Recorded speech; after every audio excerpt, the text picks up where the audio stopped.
عليكم ورحمة الله وبركاته.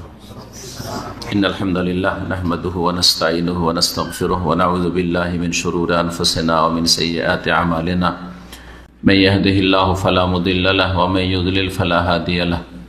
وأشهد أن لا إله إلا الله وحده لا شريك له وأشهد أن محمدا عبده ورسوله صلى الله تعالى عليه وعلى آله وصحبه وسلم تسليما كثيرا. يا أيها الذين آمنوا اتقوا الله حق تقاته ولا تموتن إلا وأنتم مسلمون. يا أيها الناس اتقوا ربكم الذي خلقكم من نفس واحدة وخلق منها زوجها وبث منهما رجالا كثيرا ونساء واتقوا الله الذي تساءلون به والأرحم إن الله كان عليكم رقيبا.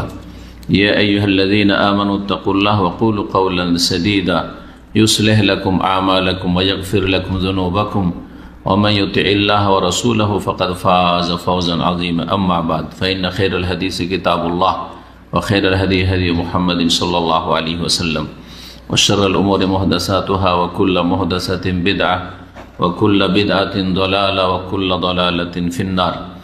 أعوذ بالله من الشيطان الرجيم. وأن هذا صراطي مستقيما فاتبعوه ولا تتبعوا السبل فتفرق بكم عن سبيله ذلك وصاكم به لعلكم تتقون. মহান আল্লাহর সমস্ত প্রশংসা যে আল্লাহ রাব্বুল আলামিন আমাদেরকে তার দেয়া সরল পথ সিরাতে মুস্তাকিমের দিক নির্দেশনা হেদায়াত প্রদান করেছেন। বড় আলহামদুলিল্লাহ।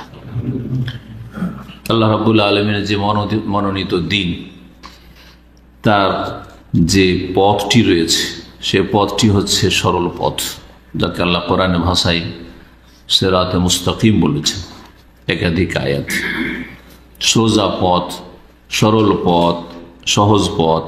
জি, যেই পথে কোনো রকমের বক্রতা নেই, যেই পথের শেষ গন্তব্য স্থান হচ্ছে আল জান্নাহ। জি, সেই পথ থেকে ডানে বামে বিচ্যুত হওয়া হচ্ছে জাহান্নামের পথ, সেটা স্থায়ী হোক অথবা অস্থায়ী। আল্লাহ রাব্বুল আলামিনের শুকরিয়া আদায় করি যে আল্লাহ রাব্বুল আলামিন আমাদেরকে সিরাতে মুস্তাকিমের তৌফিক দান করেছেন, যেটা হচ্ছে তৌহিদ, যেটা হচ্ছে সুন্নাহ, যেটা হচ্ছে দলিল মোতাবেক জীবন যাপন করা। সালাতে ও সালাম নাজিল হোক নবী মুহাম্মদুর রাসূলুল্লাহ সাল্লাল্লাহু আলাইহি সাল্লামের উপর, যিনি রাহমাতুল লিল আলামিন, যিনি এই সরল পথটি, সহজ পথটিকে সুস্পষ্ট করার উদ্দেশ্যেই প্রেরিত হয়েছেন। আজকে আমাদের মানহাজ সিরিজের পর্ব হচ্ছে 11। এর পূর্বে 10টি পর্ব হয়েছে, মাঝখানে বিরতিও গেছে।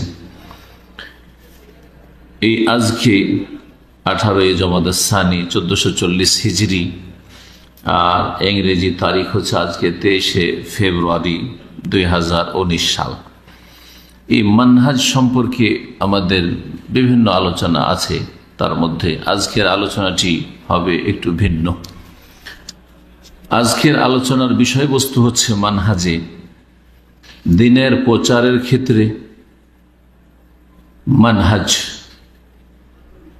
দ্বীনের প্রচারের ক্ষেত্রে বা দ্বীনের প্রচারের ধারা, সহজ ভাষায় দ্বীন প্রচারের ধারা সমূহ।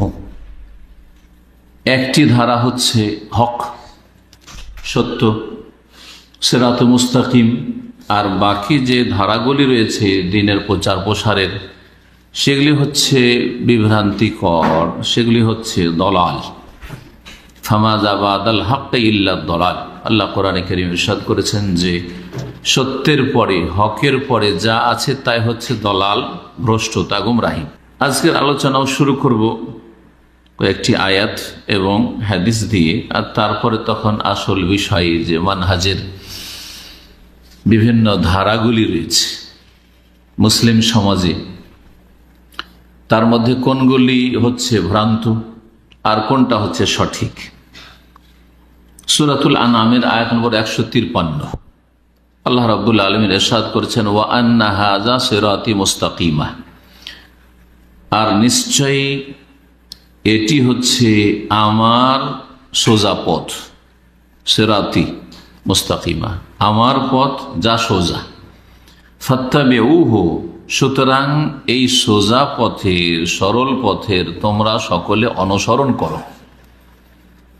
আল্লাহ রাব্বুল আলামিনের দেওয়া যে সোজা পথ রয়েছে, সিরাতে মুস্তাকিম সরল পথ রয়েছে, তার অনুসরণের, তাকে ফলো করার আল্লাহ রাব্বুল আলামিন স্বয়ং নির্দেশ প্রদান করছেন, যা হচ্ছে ফরজ। সুতরাং আমাদেরকে অনুসরণ করতে হবে রাসূলুল্লাহ সাল্লাল্লাহু আলাইহি ওয়াসাল্লাম যে সিরাতে মুস্তাকিম সরল পথের ওপর সাহাবায়ে কেরামদেরকে ছেড়ে গেছেন সেটি। ওয়ালা তাত্তাবিউস সুবুল, এবং তোমরা নানান পথের, নানান আদর্শের, নানান মানহাজের, নানান রাস্তার অনুসরণ করিও না। সবল সাবিলুনের বহুবচন। তাহলে অনেক রাস্তা রয়েছে, এক রাস্তা বাদ দিয়ে যে রাস্তাটি হচ্ছে সিরাত মুস্তাকিম, সেটা হচ্ছে আল্লাহ প্রদত্ত রাস্তা। আর এছাড়া যতগুলি তরিকা রয়েছে, তরিক মানেও রাস্তা, তারিক মানেও রাস্তা, সিরাত মানেও রাস্তা, আর সাবিল মানেও রাস্তা, এগুলি হচ্ছে সবল। অনেক রাস্তা যেগুলো রয়েছে সিরাতে মুস্তাকিম বাদ দিয়ে, এই সবলগুলির তোমরা অনুসরণ করিও না, ওগুলোতে চলিও না। অনেক আদর্শ রয়েছে মানুষের তৈরি করা, বা ইসলামের লেভেল দিয়ে তার মধ্যে মানুষের চিন্তা চেতনা তাতে ঢুকে হয়েছে, সেগুলি তোমরা অনুসরণ করিও না। যদি তা করো তাহলে কি হবে? ফাতাফাররাকা বিকুম আন সাবিলিহি, তাহলে তার রাস্তা থেকে, অর্থাৎ আল্লাহর রাস্তা, এখানে সাবিল এক বচন, অর্থাৎ যেটা সিরাতে মুস্তাকিম, আল্লাহর রাস্তা যেটা সরল পথ সিরাতে মুস্তাকিম, তা থেকে তোমাদেরকে বিচ্ছিন্ন করে নিয়ে যাবে। ফাতাফাররাকা বিকুম, তোমাদেরকে বিচ্ছিন্ন করে ফেলবে, দূরে সরিয়ে দেবে, হ্যাঁ, তোমাদেরকে ছিন্ন ভিন্ন করে দেবে। আন সাবিলিহি, আল্লাহ রাব্বুল আলামিনের যেটি দেওয়া রাস্তা, সেই রাস্তা হতে। যালিকুম ওয়াসাকুম বিহি, এই হচ্ছে ওসিয়ত যা আল্লাহ তোমাদেরকে প্রদান করছেন, এই উপদেশ, এই নসিহত তোমাদেরকে আল্লাহ রাব্বুল আলামিন স্বয়ং প্রদান করছেন। লাআল্লাকুম তাত্তাকুন, যাতে করে তোমরা বাঁচতে পারো। বাঁচতে পারো কি থেকে? সবল থেকে। বিভিন্ন যে ভুল রাস্তাগুলি রয়েছে, ভুল তরিকা রয়েছে, ভুল আদর্শ রয়েছে, ভুল মতবাদ রয়েছে, সেগুলি ইসলামের নামে হোক অথবা পার্থিব সমস্যার সমাধানের নামে হোক, এগুলি থেকে তোমরা বাঁচতে পারো। সবগুলি হচ্ছে সবল। তাহলে এই আয়াত থেকে আমরা জানতে পারলাম যে একটি রাস্তা যেটি সাবিল, সেটি হচ্ছে সিরাতে মুস্তাকিম, সাবিলুল্লাহ, আল্লাহ রাস্তা। আর বাকিগুলি হচ্ছে সবল, হ্যাঁ, নানান পথ, নানান মত, নানান আদর্শ, সেগুলি হচ্ছে ভ্রান্ত। যে একটি পথ সিরাতে মুস্তাকিম, সেটার অনুসরণ করতে হবে, আল্লাহর হুকুম। আর যে নানান মত আর পথ রয়েছে, আদর্শ রয়েছে, সেগুলিকে বর্জন করা ফরজ। দিনের ক্ষেত্রে বাড়াবাড়ি বর্জনীয়। এই যে বিভিন্ন তরিকাগুলি পয়দা হয়েছে, বিভিন্ন মতাদর্শ পয়দা হয়েছে, হ্যাঁ, বিভিন্ন পথ আর মত যে সৃষ্টি হয়েছে মানুষের ব্রেন বুদ্ধি থেকে, সেগুলিতে বাড়াবাড়ি আছে, না হয় ছাড়াছাড়ি আছে। বাড়াবাড়ি থেকেও কঠোরভাবে সতর্ক করেছেন আল্লাহ রাব্বুল আলামিন কোরআনে কারীমে স্বয়ং। সূরা নিসার আয়াত নম্বর 171 আর সূরাতুল মায়েদার আয়াত নম্বর 77, এই দুটিতে এই বিষয়টি রয়েছে। পুরো আয়াত না বলে ওই অংশটুকু শুধু বলি শুরু থেকে। আল্লাহ বলছেন, ইয়া আহলাল কিতাব, হে কিতাবধারীগণ, হে ইহুদ এবং নাসারা, যাদেরকে পূর্ব যুগে কোরআনে কারীমের অবতরণের আগে কিতাব দেওয়া হয়েছে, তাওরাত দেওয়া হয়েছে আর ইনজিল দেওয়া হয়েছে, তাদেরকে আহলে কিতাব বলা হয়। আর তারাই আছে পৃথিবীতে। আর বাকি যে কিতাব যাদের দেওয়া হয়েছে, তারা দুনিয়া থেকে মুছে গেছে। হে ইহুদি এবং খ্রিস্টান আহলে কিতাব, লা তাগলু ফি দীনিকুম, তোমাদের ধর্মের ক্ষেত্রে তোমরা বাড়াবাড়ি করিও না, অতিরঞ্জন করিও না, সীমা লঙ্ঘন করিও না। গলু, বাড়াবাড়ি করা। তাহলে ধর্মের নামে বাড়াবাড়ি আল্লাহ কঠোরভাবে নিষেধ করছেন। বিশেষ করে আহলে কিতাবকে কেন বললেন? কারণ আহলে কিতাব ইহুদি এবং খ্রিস্টান, তারা বাড়াবাড়ি করেছে, তারা বাড়াবাড়ি করেছে। জি হ্যাঁ, ইহুদিরা উযাইর সম্পর্কে বাড়াবাড়ি করেছে, ইবনুল্লাহ বলেছে, আল্লাহর পুত্র বলেছে। খ্রিস্টানেরা ঈসা আলাইহিস সালাম সম্পর্কে বাড়াবাড়ি করেছে, আল্লাহর পুত্র বলেছে। জি, আবার বাড়াবাড়ি অন্যদিকে বাড়াবাড়ি করেছে ইহুদিরা, যে ঈসা আলাইহিস সালামের মানহানি করেছে, মানহানি করেছে। ঈসা আলাইহিস সালামের মা মারিয়াম আলাইহিস সালামের মানহানি করেছে। জি হ্যাঁ, তো ইফরাত এবং তাফরিত, বাড়াবাড়ি এবং ছাড়াছাড়ি, ঘাটতি এবং বাড়তি দুটোই বর্জনীয়। আল্লাহ রাব্বুল আলামিন যখন বাড়াবাড়ি নিষেধ করেছেন, তাহলে মনে করতে হবে যে কম করাটাও সেটাও নিষিদ্ধ। হ্যাঁ, যতটা আল্লাহ দিয়েছেন, যেভাবে দিয়েছেন সেইভাবে বিশ্বাস করতে হবে, সেভাবে পালন করতে হবে, কারণ সেটি হচ্ছে হক। ওয়ালা তাকুলু আলাল্লাহ ইল্লাল হক, আর আল্লাহ সম্পর্কে হক ছাড়া, ন্যায়সঙ্গত কথা ছাড়া বা সত্য ছাড়া অন্য কিছু বলবে না। অবাস্তব যেটা, মিথ্যা যেটা, হক নয় যেটা, না হক কথা, অন্যায় কথা বলবে না। তাহলে বোঝা গেল যে মধ্যম পন্থা হচ্ছে হক, আর বাড়াবাড়ি অথবা ঘাটতি ত্রুটি এগুলি হচ্ছে কি, জি, বর্জনীয়, বাতিল। বাতিল হক যখন মধ্যম পন্থা, তাহলে বাকিগুলি হচ্ছে ডানে এবং বামে বাতিল। এটি ছিল সূরা নিসার আয়াত নম্বর 171 বললাম। আর সূরা মায়েদার আয়াত নম্বর 77 আল্লাহ বলেছেন, কুল, হে নবী বলে দাও, ইয়া আহলাল কিতাব, হে আহলে কিতাব, হে ইহুদি খ্রিস্টান, লা তাগলু ফি দীনিকুম গায়রাল হক, অন্যায়ভাবে তোমরা বা হক ছাড়া, সত্য ছাড়া তোমরা ধর্মের ক্ষেত্রে তোমাদের বাড়াবাড়ি করবে না। ওয়ালা তাত্তাবিউ আহওয়া কওমিন, আর তোমরা এমন জাতির খেয়াল খুশির, কুপ্রবৃত্তির অনুসরণ করবে না। যে কোনো জাতি যেটা চেয়েছে সেটাই তোমরা, হ্যাঁ সেটাই ঠিক, এই কাজ করবে না। যারা কাদ্দাল্লু মিন ক্বাবলু, এর পূর্বে পথভ্রষ্ট হয়েছে, ওয়া আদাল্লু কাসীরা, এবং অনেককে পথভ্রষ্ট করেছে, ওয়াদাল্লু আন সাওয়াইস সাবিল, এবং সরল পথ থেকে তারা বিভ্রান্ত হয়েছে। তাহলে সরল পথ থেকে বিভ্রান্ত হলেই মানুষের মধ্যে বাড়াবাড়ি আসে। জি হ্যাঁ, যখন বাড়াবাড়ি আসে কারো মধ্যে, তখন অনেকে এরকম হয় যাদের মধ্যে ত্রুটি আসে, ঘাটতি আসে, ছাড়াছাড়ি আসে। এই তিনটি আয়াতের পরে একটি হাদিস শোনাবো, আর তারপরে আসল বিষয়গুলিতে ঢুকবো, যে রোগগুলি মুসলিম সমাজে ছড়িয়ে আছে মানহাজের ক্ষেত্রে। জি, আব্দুল্লাহ বিন মাসউদ রাদিয়াল্লাহু তাআলা আনহু থেকে বর্ণিত, তিনি বলছেন যে খাত্তা লানা রাসূলুল্লাহ সাল্লাল্লাহু আলাইহি ওয়াসাল্লাম, খাত্তা রাসূলুল্লাহ সাল্লাল্লাহু আলাইহি ওয়াসাল্লাম আমাদের জন্য একটি লাইন টানলেন। খত মানে লাইন, জি, রেখা, লম্বা করে সোজা একটি লাইন বা দাগ টানলেন। সুম্মা কালা, তারপরে বলে হাযা সাবিলুল্লাহ, এটি হচ্ছে আল্লাহর রাস্তা। আল্লাহর রাস্তা হচ্ছে সিরাতে মুস্তাকিম। সুম্মা খাত্তা খুতুতান আন ইয়ামিনিহি ওয়া আন শিমালিহি, তারপরে কয়েকটি করে লাইন বা রেখা দাগ টানলেন, আন ইয়ামিনিহি ডান দিকে, আর কয়েকটি বাম দিকে। সুম্মা কালা, তারপরে বলে হাযিহি সুবুলুন, এগুলি হচ্ছে নানান রাস্তা, সরল পথ নয়।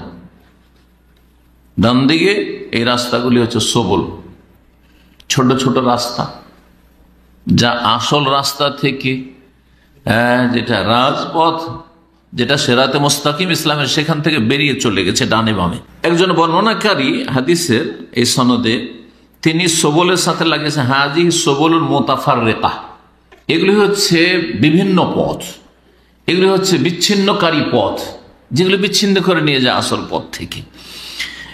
এই রাস্তাগুলির অবস্থা কি, যে ছোট ছোট রাস্তাগুলি ডানে বামে বেরিয়ে গেছে, এগুলোর অবস্থাটা কি বলছেন, আলা কুল্লি সাবিলিন মিনহা শায়তানুন ইয়াদু ইলাইহি, এর প্রত্যেকটি যে রাস্তা ডানে বামে গেছে সেগুলিতে শয়তান বসে আছে, আর শয়তান বসে মোড়ে ডাকছে যে এদিকে আসো, এদিকে আসো, এই তরিকাতে এসো, এই তরিকাতে এসো, এই তরিকাতে এসো, বিভিন্ন তরিকার দিকে ডাকছে। যত তরিকা জি পয়দা হয়েছে মানব জাতির ইতিহাসে, হ্যাঁ, মানুষের তৈরি করা আল্লাহর তরিকা বাদ দিয়ে, সেগুলি হচ্ছে সবল।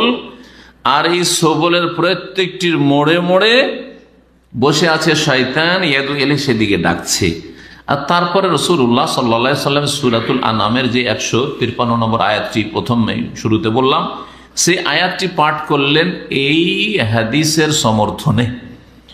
ওয়া আন্না হাযা সিরাতি মুস্তাকিমান ফাত্তাবিউহু ওয়া লা তাত্তাবিউস সুবুলা ফাতাফাররাকা বিকুম আন সাবিলিহি যালিকা ওয়াসাকুম বিহি লাআল্লাকুম তাত্তাকুন।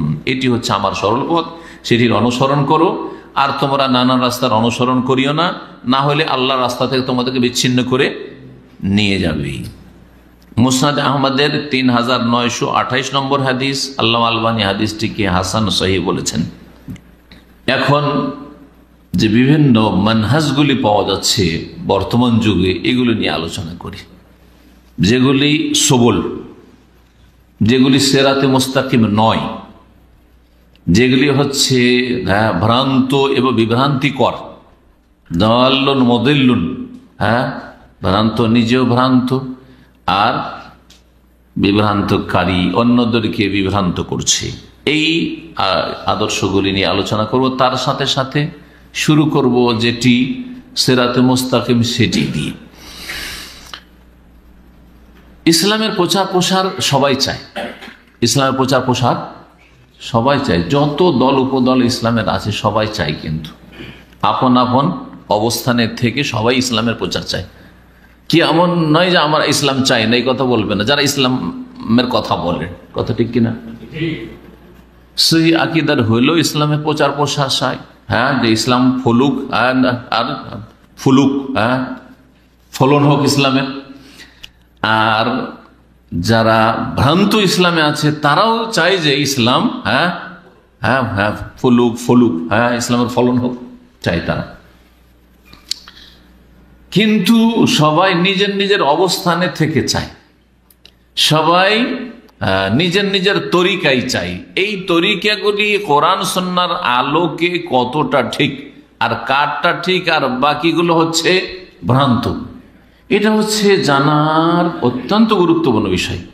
এটা না জানলে সবাই তো ইসলামের কথা বলে, নাস্তিকের বিরুদ্ধে, কাফেরদের বিরুদ্ধে, মুনাফিকদের বিরুদ্ধে, আর মুশরিকদের বিরুদ্ধে, বিজাতির বিরুদ্ধে, তো সবগুলি বলছে, তাই না?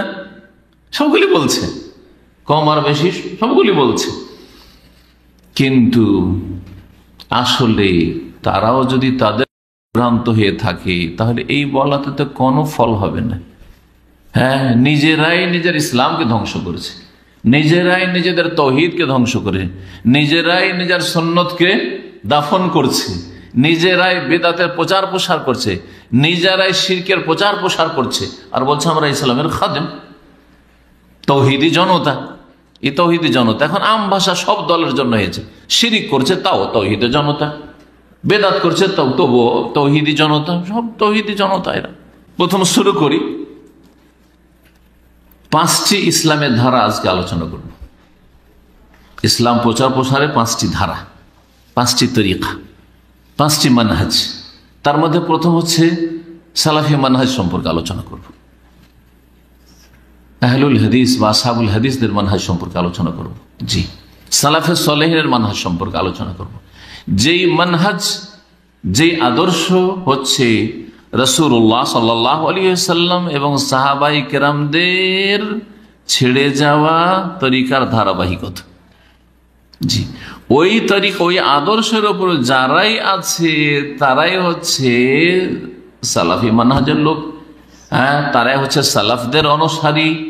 জি, এই ইসলামের প্রথম যুগের, স্বর্ণ যুগের যারা কোরআন সুন্নাহর অনুসারী, নির্ভেজাল ইসলামের অনুসারী মানুষ, তাদের অনুসারী, তাদের মানহাজ, তাদের মানহাজ হচ্ছে মধ্যম পন্থা।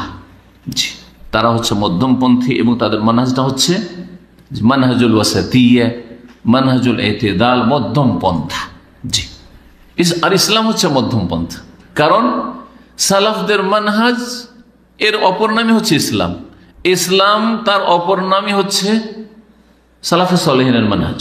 জি, এবং সালাফিদের মানহাজ ভিন্ন কিছু নাই, যে এটা অন্য কোনো ফিরকা, অন্য কোনো দল অথবা অন্য কোনো আদর্শ, না, মোটেই না। জি, নাম কিছু দেন আর নাই দেন, আর নাম দিলে সেই নামটি আপনি যাই দেন না কেন, কিন্তু সেই মানহাজটি হচ্ছে নবী করিম সাল্লাল্লাহু আলাইহি ওয়াসাল্লামের ছেড়ে যাও, মা আনা আলাইহিল ইয়ৌম, জি, যে অবস্থায় রাসূলুল্লাহ সাল্লাল্লাহু আলাইহি ওয়াসাল্লাম ছেড়ে গেছেন ইসলাম এবং মুসলিমদের, সাহাবায়ে কেরামদেরকে, ও আসহাবী এবং সাহাবায়ে কেরামগণ যে আদর্শের ওপর দুনিয়া থেকে চলে গেছেন, এর ওপর যারা কায়েম থেকেছে যুগে যুগে আর আছে আর কিয়ামত পর্যন্ত থাকবে, তারাই হচ্ছে সালাফের অনুসারী, সালাফি, তারাই হচ্ছে কোরআন এবং সুন্নাহর অনুসারী আহলুস সুন্নাত ওয়াল জামাআহ, আহলুল হাদিস, আসহাবুল হাদিস অথবা মুহাম্মাদি, যাই বলেন না কেন। এতে রয়েছে মধ্যম পথ, না তাতে ঘাটতি ত্রুটি ছাড়াছাড়ি আছে, আর না তাতে বাড়াবাড়ি অতিরঞ্জন আছে। কোনো ক্ষেত্রে বাড়াবাড়ি নেই, আর কোনো ক্ষেত্রে আল্লাহ ছাড় দেননি, তার রাসূল সাল্লাল্লাহু আলাইহি ওয়াসাল্লাম ছাড় দেননি, এরকম কোনো ছাড় নেই।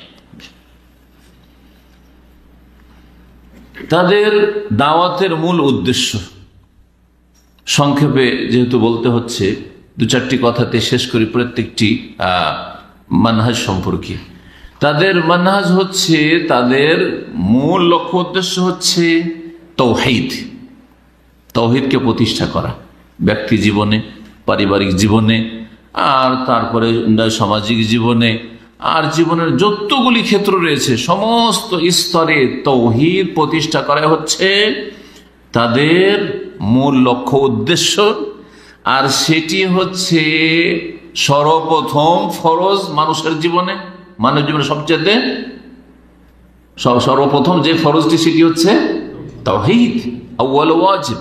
জি, সর্বপ্রথম ফরজ কাজ, আগে তাওহীদ, আর তারপরে তখন সালাত, তারপরে যাকাত, তারপরে সিয়াম, তারপরে হজ, তারপরে উমরা, তারপরে মাতা পিতার সেবা, জি, বা তার সাথে, কিন্তু সবগুলি তাওহীদের পরে, সবগুলি তাওহীদের পরে। তাওহীদ ছাড়া কোন নেক আমল আল্লাহর কাছে মঞ্জুর নয়। জি, তাওহীদ হচ্ছে সর্বপ্রথম ফরজ, আর তাওহীদ হচ্ছে সবচেয়ে বড় ফরজ, আকবর ওয়াজিব। সবচেয়ে বড় ফরজ কাজ হচ্ছে তাওহীদ কায়েম করা। আর তাওহীদ সম্পর্কে আপনাদের জানাই আছে যারা নিয়মিত আমাদের আলোচনা শুনছেন। তারপরে বলি, কারণ অনেকেই নতুন হবে যারা আমার আলোচনা শুনবে বা শুনছেন, সেটা হচ্ছে তাওহীদে রুবুবিয়্যাহ, আল্লাহর কাজের ক্ষেত্রে তাওহীদ প্রতিষ্ঠা। আল্লাহর কাজগুলি আল্লাহ ছাড়া কারো করার ক্ষমতা নেই, কাউকে ক্ষমতা দেননি। আল্লাহর কাজে তাওহীদ প্রতিষ্ঠা, এটা সহজে তাওহীদে রুবুবিয়্যাহ। তাওহীদুল উলুহিয়া, আল্লাহর ইবাদত বন্দেগীতে কেউ শরীক নেই। ইবাদত বন্দেগীর ক্ষেত্রে তাওহীদ হচ্ছে তাওহীদুল ইবাদা বা তাওহীদুল উলুহিয়া। তাওহীদুল উলুহিয়ারই অপর নাম হচ্ছে তাওহীদুল ইবাদা। তৃতীয় তাওহীদ হচ্ছে তাওহীদুল আসমা ওয়াস সিফাত, আল্লাহর নাম গুণাবলী যেইভাবে আল্লাহ রাব্বুল আলামিন বলেছেন, যেইভাবে রাসূলুল্লাহ সাল্লাল্লাহু আলাইহি ওয়াসাল্লাম বলেছেন, সেইভাবেই বিশ্বাস করা, কোনো বিকৃতি ছাড়া, অপব্যাখ্যা ছাড়া, অস্বীকৃতি ছাড়া, নিষ্ক্রিয় করা ছাড়া, অথবা কোনো কিছুর সাথে তুলনা করা ছাড়া, যেইভাবে কোরআন এবং সুন্নাহ এসেছে আল্লাহর নাম গুণাবলী, সেইভাবেই সেগুলিকে বিশ্বাস করা। জি, এবং সমস্ত আম্বিয়া রসুলগণকে আল্লাহ রাব্বুল আলামিন পাঠিয়েছেন তাওহীদের দাওয়াত নিয়ে। আর বিশেষ করে যেই তাওহীদ নিয়ে মুশরিকদের সাথে দ্বন্দ্ব ছিল, সেই তাওহীদটি হচ্ছে তাওহীদুল ইবাদা, তাওহীদুল উলুহিয়া। কারণ মুশরিকরাও সেই যুগে, যেই যুগে কোরআনে কারীম নাযিল হয়েছে, যেই যুগে শেষ রাসূল সাল্লাল্লাহু আলাইহি ওয়াসাল্লামকে পাঠানো হয়েছে, তখনও তারা আল্লাহকে রব বলে মানত, আল্লাহকে তারা স্রষ্টা বলে মানত, আল্লাহকে রিজিক দাতা বলে মানত। আল্লাহর কাছে তাওহীদ ছিল, অনেকটাই ছিল, সামান্য কিছু শিরক থাকলেও হয়তো তাওহীদে রুবুবিয়্যাতটা মোটামুটি ছিল তাদের, কিন্তু তা তাদেরকে ইসলামে নিয়ে আসতে পারেনি শুধু যতক্ষণ পর্যন্ত তাওহীদুল ইবাদা বা তাওহীদুল উলুহিয়া না আসবে। ইবাদত বন্দেগী যাবতীয় একমাত্র আল্লাহর জন্য হবে। এখানে গিয়ে মুশরিকদের সাথে দ্বন্দ্ব, তারা বলতো না, এই দেবদেবীর ইবাদত করে আল্লাহকে পাবো, এগুলি ওসিলা, এই ইবাদত হচ্ছে ওসিলা বড় রব পর্যন্ত পৌঁছার, না, তাওহীদ নেই। সুতরাং তাদের জন্য কিতাবের প্রয়োজন হয়েছে, আসমানি কিতাবের, আল্লাহ কোরআন কারীম নাযিল করেছেন। তাদের জন্য শেষ রাসূলের প্রয়োজন হয়েছে। তাদের জন্য এই হক এবং বাতিলের লড়াইয়ের জন্য জিহাদ ফি সাবিলিল্লাহ ফরজ হয়েছে, বদর উহুদ হয়েছে, মক্কা বিজয় হয়েছে। জি হ্যাঁ, সুতরাং তাওহীদুল উলুহিয়া, তাওহীদুল ইবাদাই হচ্ছে মুসলিম আর কাফের পার্থক্যকারী। এই ছিল সালাফি মানহাজ। এদের দাওয়াতের তরিকা হচ্ছে তাওহীদ দিয়ে শুরু করা, আর তারপরে ধীরে ধীরে ধীরে ধীরে অন্য বিষয়গুলি নিয়ে আলোচনা করা, অন্য বিষয়গুলি প্রচার প্রসার করা, কিন্তু তাওহীদকে ছেড়ে দিয়ে না। শুরুতে শুধু তাওহীদ বলে দিন আর বলবো না, এটাও না। অনেকে মনে করে যে না প্রথম তাওহীদ, না প্রথমও তাওহীদ, মাঝখানেও তাওহীদ, শেষখানেও তাওহীদ। নবী করিম সাল্লাল্লাহু আলাইহি ওয়াসাল্লাম 23 বছরের সিরাত যদি ভালোভাবে অধ্যয়ন করেন, স্পষ্ট জানতে পারবেন যে নবী সাল্লাল্লাহু পুরো জীবনটাই ছিল তাওহীদের জীবন এবং তাওহীদের দাওয়াত ছিল। শুরুতে যেমন তাওহীদ দিয়ে শুরু করেছে রাসূলুল্লাহ সাল্লাল্লাহু আলাইহি ওয়াসাল্লাম, ইয়া আইয়ুহান নাস কুলু লা ইলাহা ইল্লাল্লাহ তুফলিহু, তেমনি শেষখানে ইন্তেকালের 5 দিন আগে, 3 দিন আগে, একেবারে শেষ মুহূর্তে বারবার করে বলছিলেন, লানাতুল্লাহি আলাল ইয়াহুদি ওয়ান নাসারা ইত্তাখাযু কুবুর আমবিয়াহিম মাসাজিদা। শিরক থেকে, হ্যাঁ, কবর পূজা থেকে, মাজার পূজা থেকে, মূর্তি পূজা থেকে সতর্ক করছেন। ইউহাযযিরু মা সানাউ, মা আয়েশা রাদিয়াল্লাহু আনহা বলছেন, এরা কাফের মুশরিকেরা যে পূজা করেছে, সে দাঁড় করে হোক অথবা শুইয়ে দিয়ে দাফন করে হোক, কবর মাজার পূজা হোক, হ্যাঁ, যে ইহুদি এবং নাসারারা তারা তাদের বুজুর্গদেরকে, তাদের ওলিদেরকে, তাদের সলেহিন এবং আম্বিয়া তাদের কবরকে পাকা করে সেজদা করেছে, তাদের লানত হোক, অভিশাপ হোক। এসব বলার উদ্দেশ্য কি? কাহিনী শোনাচ্ছিলেন? না না না না, বলছে ইউহাযযিরু মা সানাউ, ইহুদি খ্রিস্টানদের এই শিরক, এই কুকাজ থেকে, এই পাপ থেকে সতর্ক সাবধান করছিল মুসলিম জাতিকে, যে আমি চলে যাচ্ছি, কিন্তু তোমরা খবরদার এই দুর্গা দরগার পূজার দিকে ফিরে যেও না। দ্বিতীয় মানহাজ হচ্ছে, দ্বিতীয় ইসলামের প্রচার প্রসারের ধারা হচ্ছে মানহাজুল খাওয়ারিজ ওয়াল মুতাজিলা। খারেজি আর মুতাজিলিদের মানহাজ, তাদের পথ আর মত। খারেজি আর মুতাজিলিদের মাঝে কিছুটা পার্থক্য থাকলেও অনেকটা মিল আছে। মিল আছে কিসে? যে কাবিরা গুনাহ করলে, হ্যাঁ, চিরকালের জাহান্নামী। কাবিরা গুনাহ করলে কোনদিন, হ্যাঁ, জান্নাত পাবে না, আর জাহান্নামে যাবে তো চিরকাল জাহান্নামে থাকবে। জি, আজকাল যারা নিজেদেরকে, হ্যাঁ, বলছে, অথবা তাদেরকে অনেক মূর্খরা বলছে যে এরা সহি আকীদা, তাদের মধ্যেও এই গুমরাহি অনেক ঢুকে গেছে, জানা আছে আপনাদের, হ্যাঁ, যে হয় স্থায়ী জাহান্নামী, না হয় স্থায়ী জান্নাতি। অস্থায়ী জাহান্নামী তারা অস্বীকার করে আহলে কোরআনদের মতো, আহলে কোরআনদের মতো। এটা, জি, এটা মুতাজিলা খারেজিদের আকীদা, মুতাজিলা খারেজিদের আকীদা। মুতাজিলা খারেজিদের আকীদায় একত্ব আছে কিসের ক্ষেত্রে? যে কেউ যদি কাবিরা গুনাহ করে মারা যায় তাহলে সে চিরকালের জাহান্নামী। পার্থক্য কোথায় আছে? খারিজরা বলছে কাবিরা গুনাহ করলে কাফের হয়ে গেল, ইসলাম থেকে বেরিয়ে গেল, মুসলিম নয়। কেউ চুরি করলো, কেউ মিথ্যা কথা বললো, কেউ গীবত করলো, কি হয়ে গেল? কি হয়ে গেল? খারিজিদের কাছে কাফের হয়ে গেল, ইসলাম থেকে বেরিয়ে গেল, বড় কাফের, মুরতাদ হয়ে গেল। ইহুদি নাসারা, হিন্দু খ্রিস্টান বৌদ্ধদের মতো হয়ে গেল। এটা হচ্ছে তাদের কথা, খারিজিদের আকীদা। কেউ যদি মানব রচিত বিধান দিয়ে ফয়সালা করে দেয় তাহলে কি হয়ে গেল? বড় কাফের, ইসলাম থেকে খারিজ হয়ে গেল, কাফের। এটা হচ্ছে খারিজিদের আকীদা, এটা হচ্ছে খারিজিদের আকীদা। জি, ইসলাম থেকে বেরিয়ে গিয়ে কাফের হয়ে গেল। কারা বলছে? খারিজিরা বলছে। মুতাজিলারা বলছে যে ইসলাম থেকে বেরিয়ে গেল কিন্তু কাফের হলো না, তাহলে ইসলাম না হয় কুফর, দুটোই তো আছে। বলছেন না না, আমাদের কাছে 3 নম্বরও আছে, ওদের কাছে 3 নম্বর একটা জায়গা আছে। বলছে ইসলাম একটা প্লেস, আর একটা হচ্ছে কুফরি, দুটো দ্বিতীয় প্লেস, দ্বিতীয় জায়গা।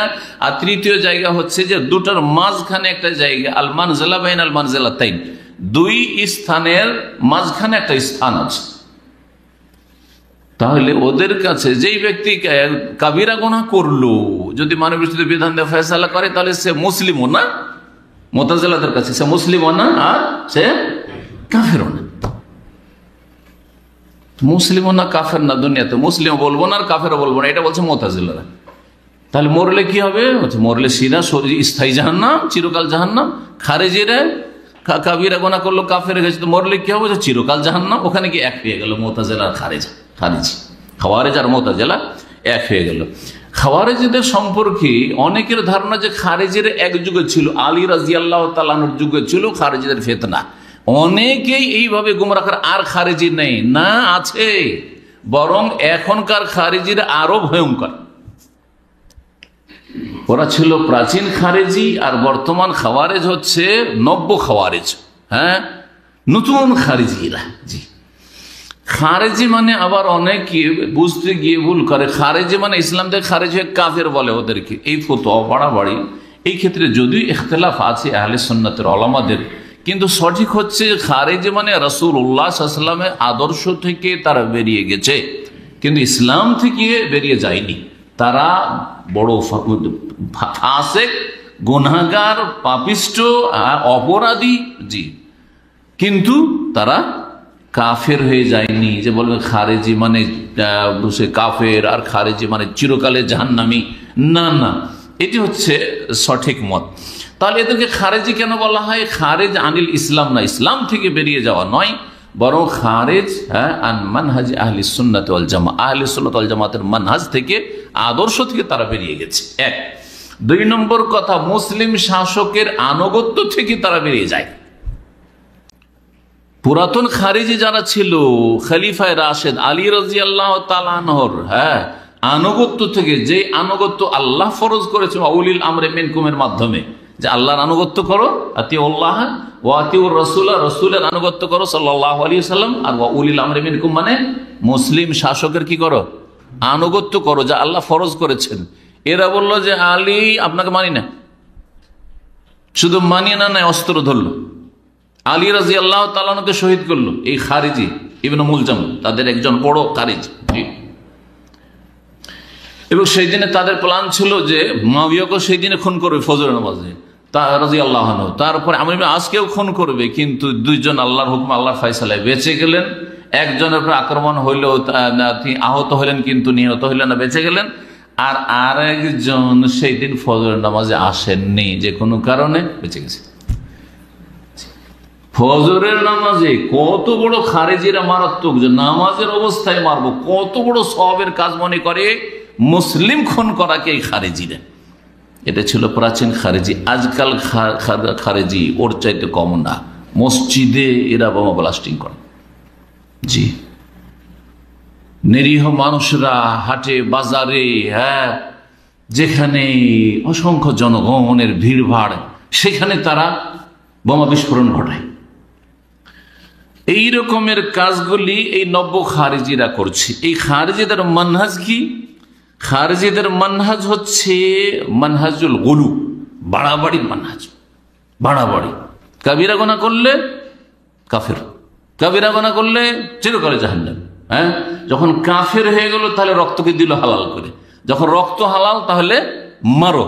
জি, যদি কাফের কেউ মুরতাদ হয় তাহলে তার দণ্ডবিধান কে কায়েম করবে? আহলে সুন্নাত ওয়াল জামাতের নিকট, সালাফি মানহাজের অনুসারীদের নিকট মুসলিম শাসক। কিন্তু খারিজিদের কাছে না, যা আমরাই করি, যেখানে পারো মারো।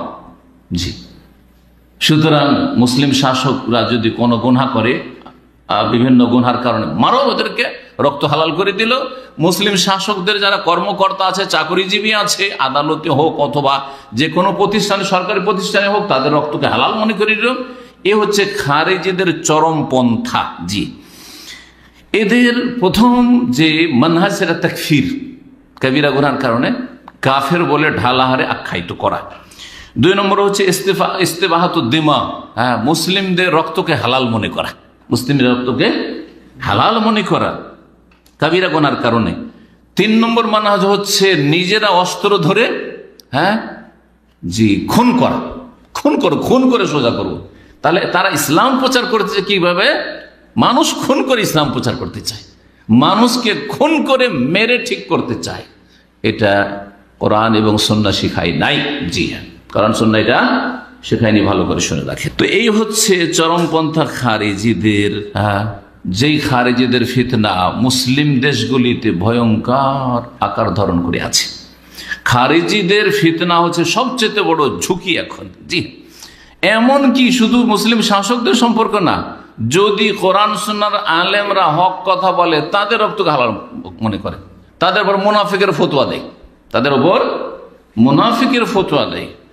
কোন ছেলেকে বিভ্রান্ত করে একবার যদি নিয়ে যেতে পারে আর সে যদি তার ভুলটা বুঝতে পারে আর ফিরে চলে আসে, তার উপর মুনাফিকের ফতোয়া দিয়ে, বড় মুনাফিকের ফতোয়া দিয়ে তাকে কাফের মনে করে, বিশ্বাসঘাতক গাদ্দার মনে করে, এই বিশ্বাস করে তার রক্তকে হালাল মনে করে, এই জন্য তাকে আর বেঁচে থাকতে দেয় না, মারিয়ে দেয়। এই খারেজিরা এই কাজগুলি করে। একবার যদি এই পথে কেউ নেমে যায় গোমরা হয়ে, আর সে যদি তওবা করে ফিরে আসে, তাকে বেঁচে থাকতে দেবে না এই খারেজিরা, এই নব্য খারেজিরা। জি, এ হচ্ছে খারেজিদের মানহাজ, যা তারা করে থাকে। তৃতীয় মানহাজ হচ্ছে ইখওয়ানীদের মানহাজ আর মওদুদির জামাত, যে জামাত ইসলামী বলে পরিচিত ভারত, বাংলাদেশ, পাকিস্তানে, এই জামাত, এদের মানহাজ। এদের মানহাজটা খারেজিদের কাছাকাছি। এদের মানহাজ হচ্ছে খারেজিদের কাছাকাছি। জি, আর এদের মধ্যে ফুল খরুজ না থাকলেও অনেকটাই খরুজ আছে। জি হ্যাঁ, খাওয়ারেজদের অন্তর্ভুক্ত তাদেরকে করলাম না, কিন্তু খারেজিদের অনেকগুলি লক্ষণ এবং চরিত্র আর ধ্যান ধারণা, ভ্রান্ত বিশ্বাস এই ইখওয়ানীদের মধ্যে আর এই জামাতুল মওদুদি, জামাত ইসলামের মধ্যে রয়েছে। সেটা মিশরে হোক, আর সুডানে হোক, অথবা পাকিস্তান বাংলাদেশে হোক, অথবা ভারতে হোক। জি, এই চরমপন্থা এদের মধ্যে রয়েছে। এটা যদি উপলব্ধি করতে হয় তাহলে জামাত ইসলামের আর ইখওয়ানীদের যেগুলি লিখনি আছে, যেসব বই পুস্তক আছে, সেগুলি একজন ভালো যে কোরআন সুন্নাহর জ্ঞানী সে যদি পড়ে তাহলে অবশ্যই সে উপলব্ধি করবে। প্রাথমিক পর্যায়ে, মধ্য পর্যায়ের একজন মুসলিম স্টুডেন্ট সে যদি পড়ে, অনেক সময় বিভ্রান্ত হওয়ার আশঙ্কা আছে, সেজন্য তাদেরকে পড়তে বলবো না এই গুমরাহদের কিতাব। কিন্তু এদের কিতাব থেকেই মুসলিম বিশ্বে আজকে চরমপন্থা ছড়িয়েছে। যুবকরা যে খারেজি হয়ে যাচ্ছে, তাদের প্রায় অধিকাংশই বা সবগুলি বললেও ভুল হবে না, তাদের যদি গভীরভাবে তদন্ত করা যায় তো দেখা যাবে যে তারা কি পড়ে এরকম বিভ্রান্তির শিকার হইল। পড়েছে হয় সৈয়দ কুতুবের কিতাব, আর না হইলে আপনার ওই ইখওয়ানীদের আরো যে সব রাইটার আছে, লেখক আছে, তাদের কিতাব, আর না হলে মওদুদির বই পুস্তক, লিখা বই পুস্তক পড়েছে, আর না হলে মওদুদের অনুসারী যেগুলি ভারত, পাকিস্তান, বাংলাদেশ, তাদের বই পুস্তক পড়েছে, অথবা তাদের আলোচনা শুনে বিভ্রান্তির শিকার হয়েছে।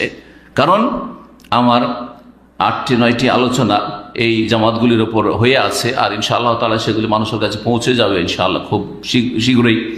তো সেজন্য সেই সম্পর্কে আর বিস্তারিত আলোচনা না করে এতটুকু বলাই যথেষ্ট। এবং এর ওপর অনেক আলহামদুলিল্লাহ গবেষণামূলক লেখা হয়ে গেছে মুসলিম বিশ্বে, সালাফি ওলামাদের পক্ষ থেকে, কুয়েতে, সৌদি আরবে, মিশরে, বিভিন্ন দেশে লেখা হয়েছে আলহামদুলিল্লাহ।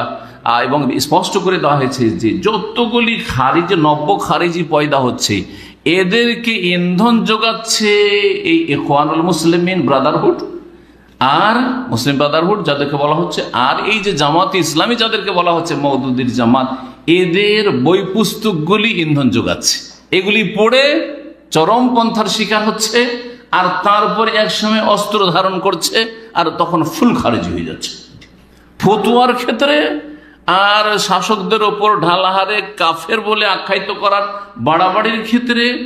এই জামাত ইসলামের বই পুস্তক আর ইখওয়ানীদের বই পুস্তক একই রকমের, জাহিলিয়াতে আমভাবে জাহিলিয়াত বা মুসলিম সমাজের তাদের গুনাহ পাপের কারণে আমভাবে জাহিলিয়াতের ফতুয়াবাজি করা, আর তারপরে কাবিরা গুনাহগুলি হচ্ছে বা মানবরচিত বিধান দিয়ে মুসলিম দেশগুলিতে যে আপনার দেশ পরিচালনা হচ্ছে বা বিচার হচ্ছে, বিচার বিভাগ চলছে, সেগুলোর কারণে তাদেরকে বড় কাফের বলে আখ্যায়িত করা আর তাগুত বলে আখ্যায়িত করা। শুধু তাই নয়, যেখানে ইসলামী আইনের বাস্তবায়ন রয়েছে আলহামদুলিল্লাহ সৌদি আরবে, এই সৌদি আরবকে তাগুত বলতে তাদের কোনো দ্বিধাদ্বন্দ্ব নেই, বরং তাদের অহরহ এই কথাগুলি তাদের সোশ্যাল মিডিয়াতে আর তাদের বই পুস্তকে, তাদের লিখনীতে, তাদের আলোচনাতে আসছে যে সব নাকি তাগুত। জি, তাগুত, তাগুতের শাসন সব।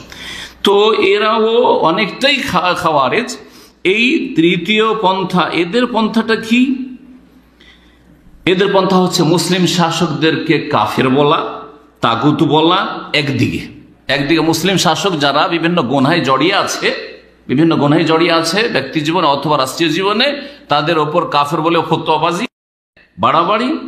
আর একদিকে হচ্ছে যে ইসলাম কায়েমের জন্য নিজেরা কুফরি মতবাদের বাস্তবায়ন, সেটা হচ্ছে কি?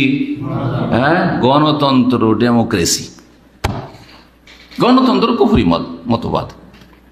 আল্লাহর ওলি আর শয়তানের ওলি সমান, মুসলিম আর কাফের সমান, আলেম আর জালেম সমান, আলেম আর জাহেল সমান, জ্ঞানী আর মূর্খ সমান, জি, নারী আর পুরুষ সমান, সবার ভোটের অধিকার সমান, তাই না? জি হ্যাঁ, লা ইয়াস্তাবি আসহাবুন নার ওয়া আসহাবুল জান্নাহ। আল্লাহ স্পষ্ট বলছেন যে জান্নাতি আর জাহান্নামী কখনো সমান হতে পারে না। কুল হাল ইয়াস্তাবিল্লাযীনা ইয়ালামুনা ওয়াল্লাযীনা লা ইয়ালামুন, যারা জানে আর যারা জানে না সমান হতে পারে? কখনো সমান হতে পারে না।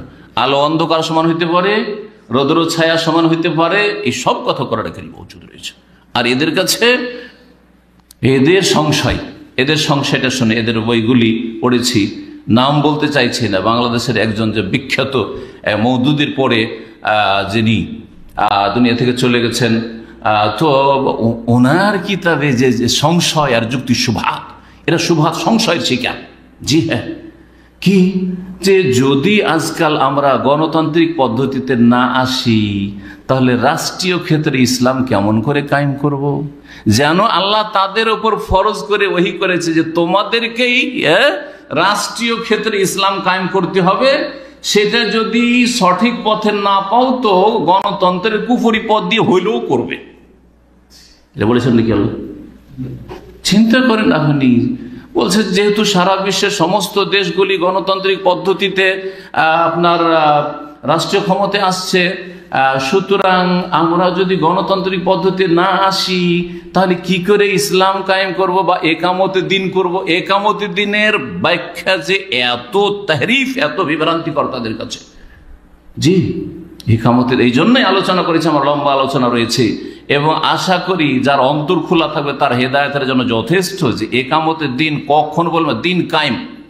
দিন কায়েম মানে হুকুমত কায়েম, দিন কায়েম মানে গদি দখল করা, দিন কায়েম মানে গদিতে চলে যাওয়া, এসব মিথ্যা কথা, ভালো করে রাখেন। জি, তো এই কথা বিস্তারিত জানার জন্য আমার ওই আলোচনা শুনে নিতে বলবো যে একামতের দিনের ব্যাখ্যা বা অর্থ কোরআন সুন্নাহর আলোকে কি। আগে তৌহিদ, আর তারপরে তখন ধীরে ধীরে যেসব ফরায়েজ ওয়াজিবাত রয়েছে সেগুলি কায়েম করা। কিন্তু তাদের কাছে না, তৌহিদে উলুহিয়াত কায়েম করা, তৌহিদুল ইবাদা কায়েম করা এমন কোনো বড় বিষয় নাই তাদের কাছে। ইখওয়ানীদের কাছে, জামাত ইসলামীর কাছে তাদের ইসলাম প্রচারের আর ইসলামের প্রচার প্রসারের মানহাজ হচ্ছে যে আমাদেরকে তৌহিদুল হাকিমিয়া করতে হবে, অর্থাৎ আমাদেরকে রাষ্ট্রীয় ক্ষমতা হাতে নিতে হবে।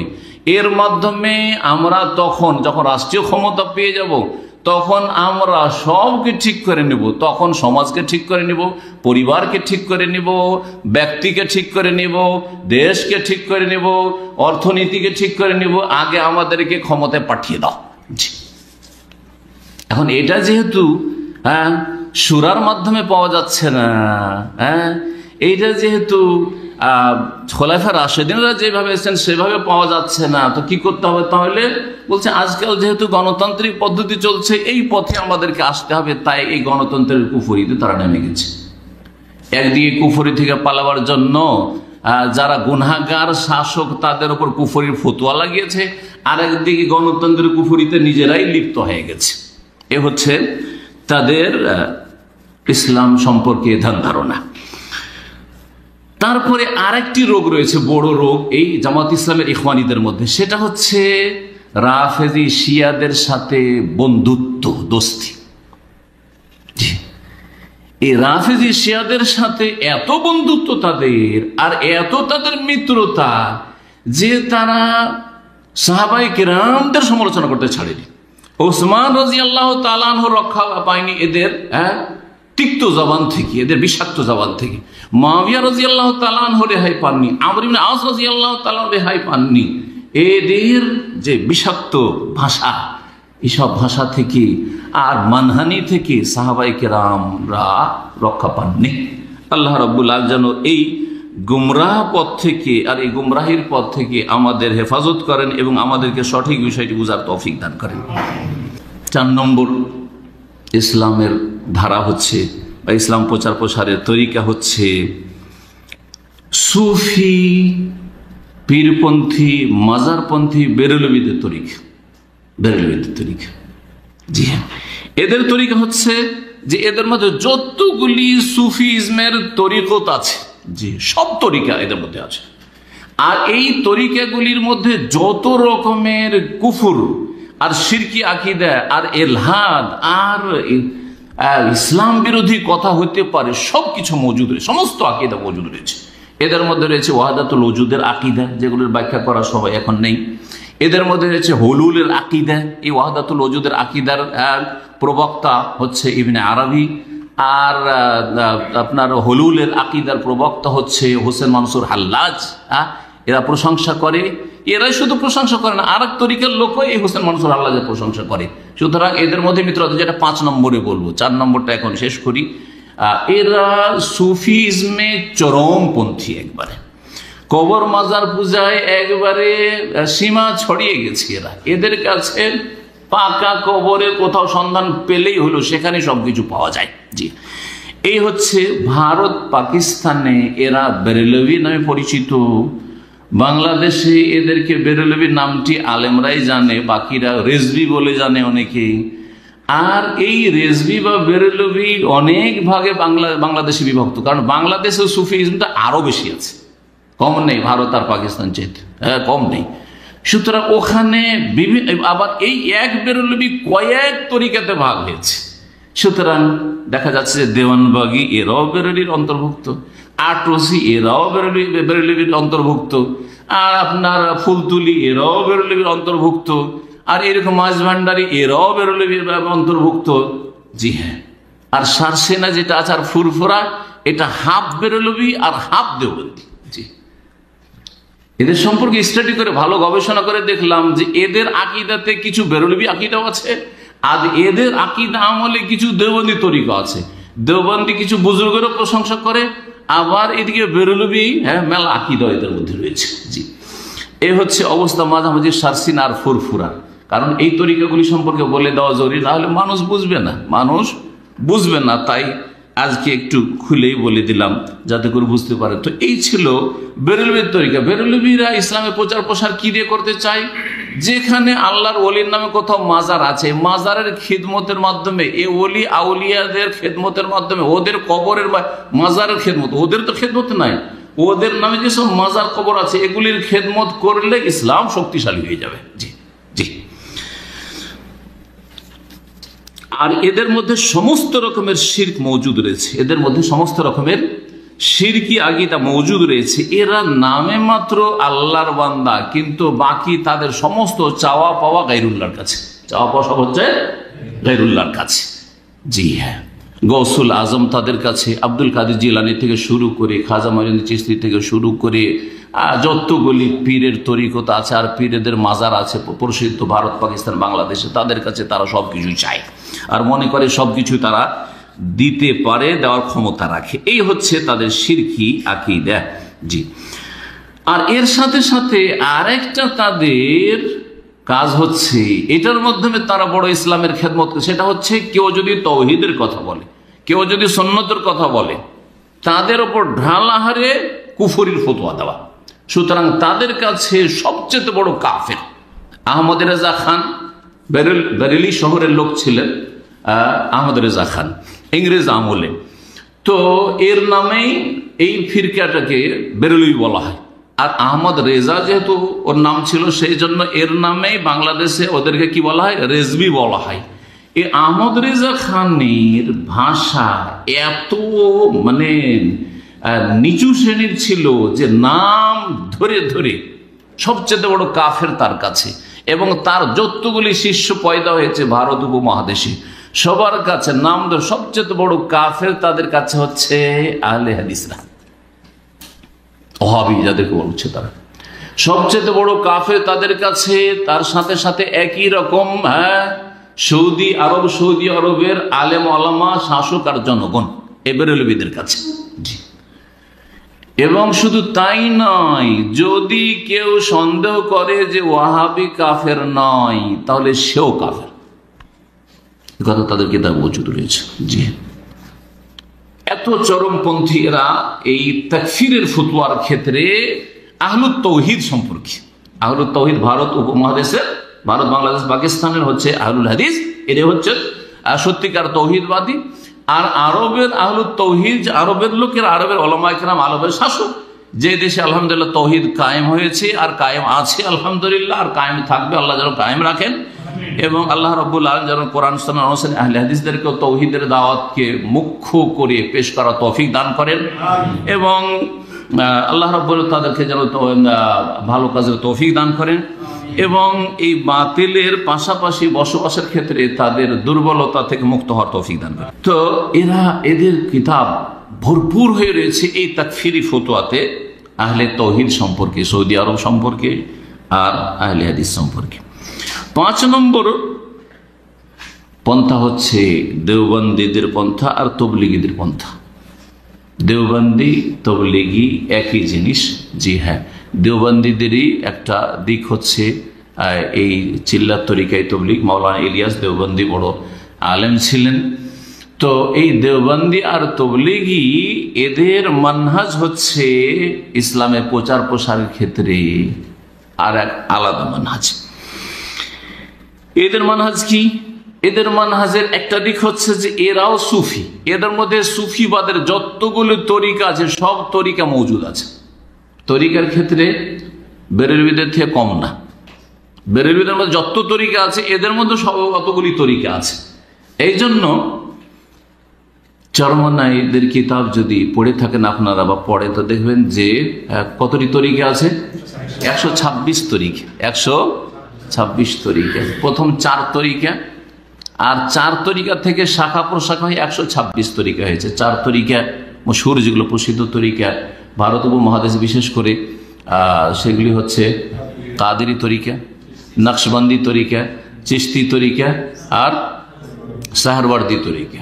এই 4টা তরিকা। আর তারপরে তখন চরমনাইরা বলছে আমরা হচ্ছে চিশতিয়ার আবার একটা শাখা, আর এক ডালের, এরা চিশতিয়া সাবেরিয়া তরিকা, চিশতিয়া সাবেরিয়া তরিকা। তো এদের তরিকাতে একটা দিক হচ্ছে সুফিবাদ রয়েছে পুরোপুরি, এমনকি হুলুল ওয়াহদাতুল ওজুদের আকীদাও এদের মধ্যে মজুদ রয়েছে। বেরেলবিদের থেকে পার্থক্য করব, অবশ্যই দেওবন্দি আর বেরেলবিতে পার্থক্য আছে, 4 নম্বর আর 5 নম্বর পার্থক্য আছে, কিন্তু এই সুফিইজমের ক্ষেত্রে কোনো পার্থক্য নেই। যতগুলি তরিকত বেরেলবিদের মধ্যে রয়েছে 4 নম্বরে, ততগুলি তরিকাই দেওবন্দীদের মধ্যে রয়েছে, তবলিগীদের মধ্যে রয়েছে। বেদাতের ক্ষেত্রে বহু বেদাতে এরা লিপ্ত রয়েছে। তাহলে বেরেলবিদের সাথে কোনখানে তারা একমত আর কোনখানে এদের ভিন্নতা রয়েছে, এই দুটো বিষয় বলেই শেষ করছি। একমত হচ্ছে সুফিজমের ক্ষেত্রে, সুফিবাদের যতগুলো তরিকত দেওবন্দীদের বেরেলবিদের মধ্যে রয়েছে ততগুলি রয়েছে দেওবন্দি আর তবলিগীদের মধ্যে রয়েছে, কোনো পার্থক্য নেই। এই জন্য 4টি যে প্রসিদ্ধ তরিকা রয়েছে, মাওলানা ইলিয়াস সম্পর্কে তার জীবনী লিখতে গিয়ে লিখেছেন যে 4 তরিকারই তিনি বায়াত এবং তরবিয়ত প্রাপ্ত ছিলেন। তাদের সুফি ভাষা বলছি, 4টা যে প্রসিদ্ধ তরিকা, আর 4 তরিকা থেকে সব তরিকা বেরিয়েছে, 4 তরিকারই তিনি প্রশিক্ষণ প্রাপ্ত ছিলেন, তরবিয়ত ইয়াফতা ছিলেন, তরবিয়ত পেয়েছিলেন। অর্থাৎ 4টা তরিকারই সিলসিলা তিনি সুফি ছিলেন। জি, এই হচ্ছে তবলিগি এবং দেওবন্দি মানহাজ। কিন্তু বেরেলবিদের মতো না। কোন ক্ষেত্রে না? বেরেলবিরা প্রকাশ্য শিরক করে, প্রকাশ্যে গিয়ে কবরে সিজদা করে, কবরে গিয়ে ছেলে মেয়ে চায়, কবরে গিয়ে রোগের আরোগ্য চাই, কবরে গিয়ে নিজের আরজি পেশ করে, মাজারওয়ালাকে মনেও করে যে তারা দিতে পারে, আর তাদের কাছে চায়ও সরাসরি গিয়ে। এটা হচ্ছে বেরেলবি তরিকা। জি, দেওবন্দি তরিকা বাহ্যিক তারা চাই না, বাহ্যিক মাজারে গিয়ে সেজদা করে না, বাহ্যিক মাজারে গিয়ে চাই না, হ্যাঁ এসব করে না। জি, বাহ্যিক মাজারে গিয়ে তারা খাসি মোরগ জবাই করে না, বাহ্যিক মাজারে গিয়ে মান্নত করে না, এসব করে না। জি, কিন্তু ওলি আউলিয়া সম্পর্কে তাদের আকীদাগুলি বেরেলভীদের কাছাকাছি, গোপনে ভিতর ভিতর তাদের আকাবের যে বুজরুগানের দিন আছে তাদের আকীদাগুলি প্রায় বেরেলভীদের কাছাকাছি, প্রায় বেরেলভীদের কাছাকাছি। তাদের কিতাব পড়লে স্পষ্ট হয়ে যায় যে তাদের কিতাবে রয়েছে এবং তাদের আলোচনা তো রয়েছে, তাদের বক্তব্য রয়েছে, তারা কলব থেকে কলবে এলেম দিতে পারে। আল্লাহর ওলি যদি হয় তাহলে এইরকম আলোচনা করে এলেম দিতে হবে না, আর এইরকম কিতাব লিখারও দরকার নেই।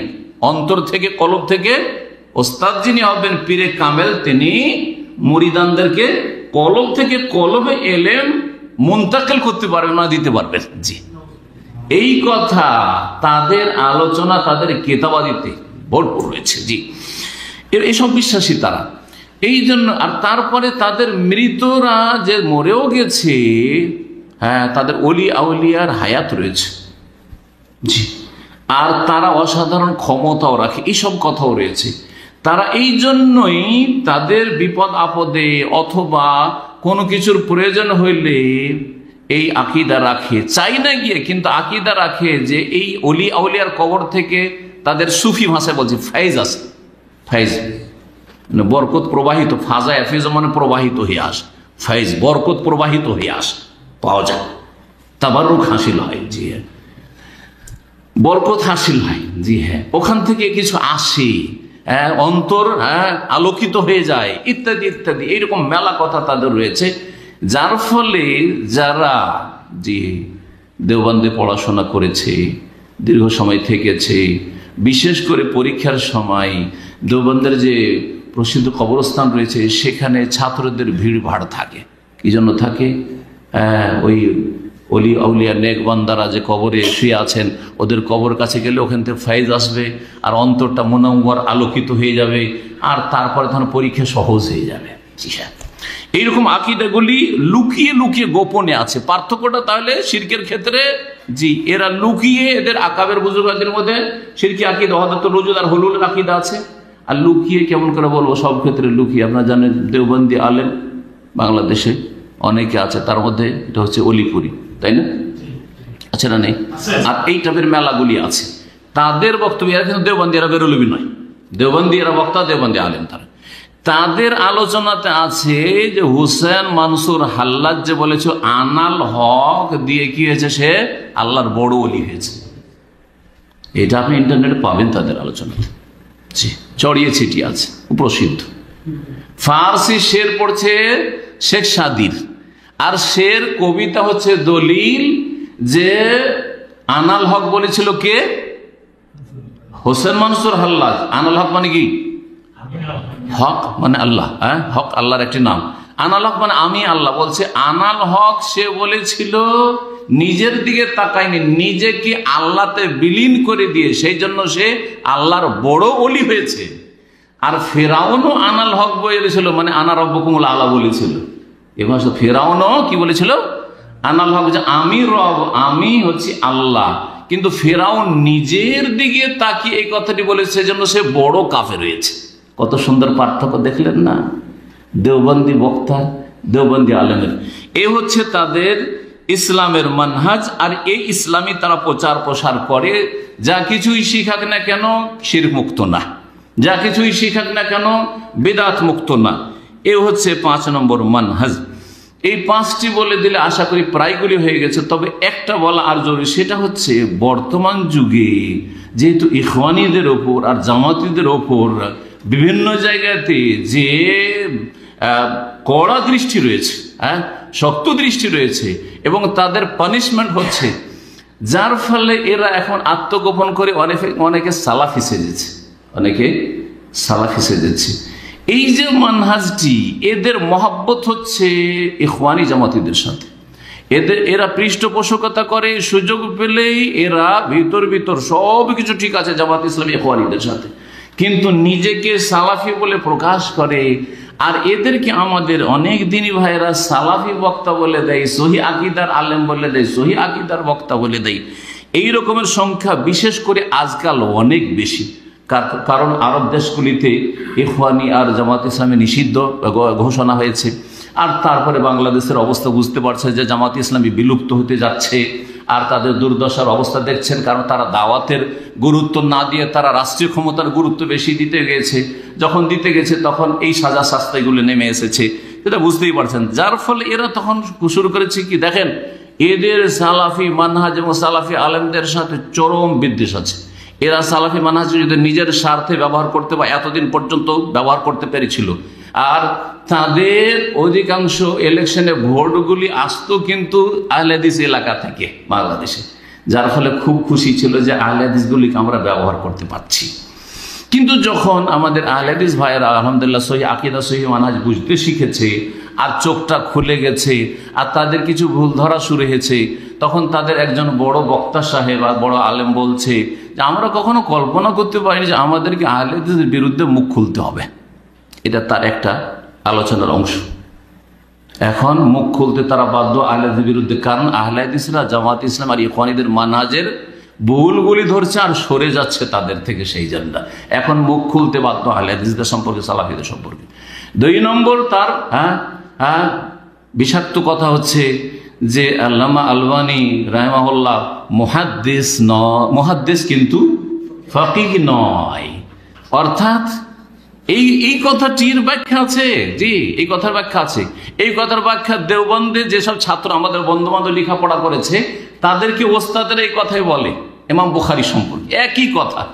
ইমাম বুখারী সম্পর্কে দেওবন্দের ওস্তাদরা বলে, বুখারী যখন পড়ায়, সে আসছে তো পড়ায়, তো বুখারী পড়াইতে গিয়ে বলে যে ইমাম বুখারী আতর বিক্রেতা ছিলেন। উর্দু ভাষায় ইমাম বুখারী রাহিমাহুল্লাহ ইতর ফরোশ থে, মানে আতর বিক্রেতা। আর আতরের প্রয়োগকারী, ব্যবহারকারী, ইতর কা ইস্তেমাল করনে ওয়ালা ইমাম আবু হানিফা থে। আশা করি বুঝেছেন, আর না বুঝলে একটু ব্যাখ্যা করি, আর ব্যাখ্যা করা জরুরি, তাই না? আতরের দোকানদার আতর তো সব রকম রাখে, কিন্তু ব্যবহার করে না, কথা ঠিক না? তো ইমাম বুখারী হাদিস তো অনেক মুখস্থ ছিল, আর হাদিস তো অনেক সংকলন করেছেন, আর হাদিসের সনদ তো অনেক জমা করেছেন, কিন্তু হাদিসের মাসলা মাসাইল কি আছে, ফিকহি মাসলা মাসাইল, ওগুলো জানতেন না। আতর ব্যবহার করেননি মানে ওগুলো জানতেন না তিনি। নাউজুবিল্লাহ। ইমাম বুখারী রাহমাতুল্লাহ আলাইহি যদি বাবগুলি, অধ্যায়গুলি গভীরভাবে পড়ে তাহলে বুঝতে পারে যে কত বড় তিনি ফাকিহ আর মুহাদ্দিস ছিলেন। কিন্তু তার ফাকিহ হওয়াকে অস্বীকার করে এই দেওবন্দিরাও ঠিক তেমনি আলবানী রাহিমাহুল্লাহ ফাকিহ হওয়াটাকে অস্বীকার করছেন এই বক্তা। বুঝতে পারছেন না? জি হ্যাঁ। পক্ষান্তরে আবু হানিফা রাহিমাহুল্লাহ তিনি আতরের ব্যবহারকারী, অর্থাৎ হাদিসগুলি নিয়েছেন, আর নেওয়ার পরে হাদিস হচ্ছে আতর, হাদিস হচ্ছে কি আতর, আতরটা নিয়েছেন, হাদিস নিয়েছেন, আর তারপরে গবেষণা করে ফিকহি মাসলা মাসাইল মানব জাতিকে দিয়েছেন, মুসলিম জাতিকে দিয়েছেন। আর দেখেন যে বিশাল উম্মত হানাফি মাযহাবের অনুসারী, এই হচ্ছে তাদের কথা।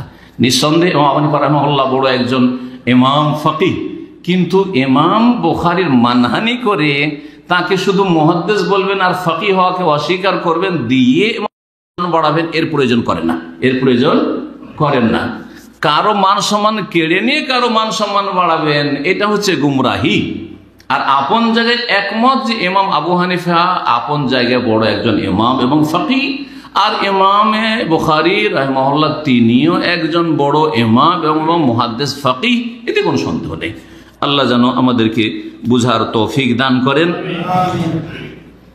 শেষখানে যে সতর্ক করছিলাম, এই জি দাবিদার সালাফিয়াতের, সালাফি মানহাজের দাবিদার এক শ্রেণীর লোকের আজকাল রয়েছে, এদের সম্পর্কে এরা সালাফি মানহাজকে ঘৃণা করে, সালাফি আলেমদের দাওয়াতকে ঘৃণা করে, বরং দাওয়াতকে ঠেকাবার চেষ্টা করে, আর দাওয়াতকে বন্ধ করার চেষ্টা করে, আর নিজেদেরকে সালাফি বলে প্রকাশ করে, বলে আমরাই হচ্ছে মধ্যমপন্থী। ঢিলাপন্থীরা আজকাল মধ্যমপন্থী হতে চলেছে, এদের থেকে সতর্ক করছি। শেষখানে একটি কথা ইমাম ইবনে তাইমিয়া রাহিমাহুল্লাহ বলবো, দিয়ে আলোচনা শেষ করব। শাইখুল ইসলাম ইবনে তাইমিয়া রাহমাতুল্লাহি আলাইহি তিনি তার প্রসিদ্ধ কিতাব হচ্ছে মিনহাজুস সুন্নাহ, মাজমুআ ফাতাওয়া সবচেয়ে বড় কিতাব। আর তারপরে মিনহাজুস সুন্নাহ, তার দ্বিতীয় খণ্ড 601 পৃষ্ঠায় তিনি বলছেন সালাফি মানহাজ সম্পর্কে। সালাফি মানহাজ কোনটা এই সম্পর্কে তিনি বলছেন যে ও মাযহাবু আহলি সুন্নাতি ওয়াল জামাতে মাযহাবুন কদীমুন মারুফ। আহলে সুন্নাত ওয়াল জামাতের মাযহাব হচ্ছে মাযহাবুন কদীম, প্রাচীন মাযহাব। কোন মাযহাব? প্রাচীন মাযহাব। মারুফুন, যেটা সুপরিচিত মাযহাব, যেটা সর্বজন বিদিত মাযহাব। আইম্মা ইসলামরা সকলেই জানেন, ইমাম আবু হানিফা, শাফি, মালিক, আহমদ, ইমাম বুখারী, মুসলিম সবাই জানেন, যারা বড় আলেম তারা ঠিকই জানেন। জি, কদীমুন মারুফ। কখন থেকে? আবু হানিফা থেকে, শাফি থেকে, মালিক থেকে, আহমদ থেকে। বলছেন কাবলা ইয়াখলুকাল্লাহু আবা হানিফাতা ওয়া মালিকান ওয়া শাফিয়া ওয়া আহমদ। এই আহলে সুন্নাত ওয়াল জামাতের মাযহাব এত প্রাচীন যে আবু হানিফাকে, মালিককে, শাফিকে, আহমদকে আল্লাহর সৃষ্টি করার আগে থেকে এই মাযহাব চলে আসছে এবং মারুফুন, পরিচিত মাযহাব, প্রসিদ্ধ মাযহাব। জি, তো এই মাযহাব মানে এই চার মাযহাব নয়। আহলে সুন্নাত ওয়াল জামাতের মাযহাব হচ্ছে যে আহলে সুন্নাত ওয়াল জামাতের মাযহাবের অনুসারী চার ইমামই ছিলেন, চার ইমামই ছিলেন এবং সমস্ত আইম্মায়ে মুহাদ্দিসিনরা ছিলেন। আর সকলের উদ্দেশ্য ছিল ওহীর বিধানকে মানুষের কাছে পৌঁছানো। সকলের উদ্দেশ্য ছিল কোরআন এবং সুন্নাহর আলোকে মানুষের রাস্তা দেখানো। সেই মাযহাবটি কোন মাযহাব? তাহলে আবু হানিফাও পয়দা হয়নি, আর শাফিও পয়দা হয়নি, মালিকও পয়দা হয়নি, আহমদও পয়দা হয়নি। আবার বলছেন যে এইটি হচ্ছে মাযহাবে আহলে সুন্নাহ ওয়াল জামাত। এটি কোন মাযহাব? বলছেন ফাইন্নাহু মাযহাবুস সাহাবা। এটি হচ্ছে সাহাবায়ে কেরামদের মাযহাব। এটি কার মাযহাব? সাহাবায়ে কেরামদের মাযহাব। সাহাবায়ে কেরামদের যুগে কি আবু হানিফা ছিলেন নাকি? শাফি, মালিক, আহমদ ছিলেন? ছিলেন না। তাহলে আবু হানিফা, শাফি, মালিক, আহমদ এই চার ইমামের আগে সাহাবায়ে কেরামদের মাযহাবটা হচ্ছে আহলে সুন্নাত ওয়াল জামাতের মাযহাব। আল্লাযীনা তালাক্কাউহু আন নবী, যে মাযহাব কার কাছ থেকে শিখেছিলেন?